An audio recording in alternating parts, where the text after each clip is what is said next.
ఓం నమ శివాయ. శ్రీమాత్రే నమః. జై కాలభైరవాయ. నేను మీ సిద్ధేశ్వర శ్రీ కార్తికేయ గురుస్వామిని. ఏలినాటి శని ప్రభావం ఉన్న వాళ్ళకి ఒక చిన్న రెమెడీ చెప్తున్నాను, శ్రద్ధగా వినండి.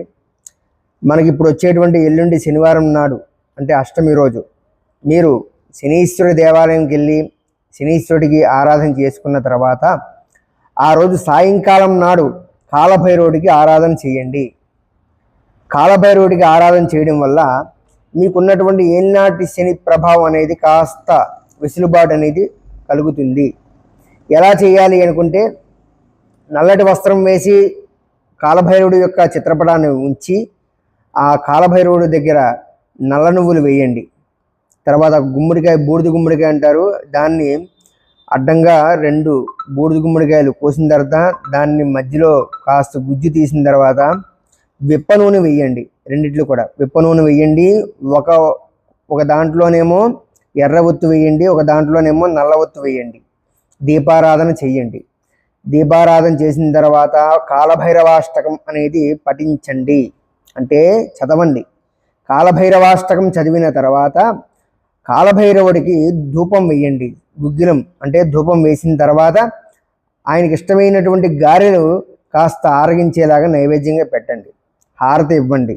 హారతి ఇచ్చిన తర్వాత మీకున్నటువంటి ఏదైతే ఉంటుందో, మీ మనోవేదన, మనోభావన ఏదైతే ఉంటుందో, మీ సంకల్పం ఆ భైరవుడికి విన్నపించండి. విన్నపించిన తర్వాత అందులో ఉన్నటువంటి 2 గారెలు శునకానికి, అంటే ఏదైనా ఒక జీవికి, అంటే శునకానికి అంటే కుక్కకి 2 గారెలు తినిపించండి, పెట్టండి. ఇది మాత్రం. తర్వాత మీరు ఆయనకి నైవేద్యం పెట్టినటువంటి గారెలు మీరు ప్రసాదంగా స్వీకరించండి. ఎవరికి?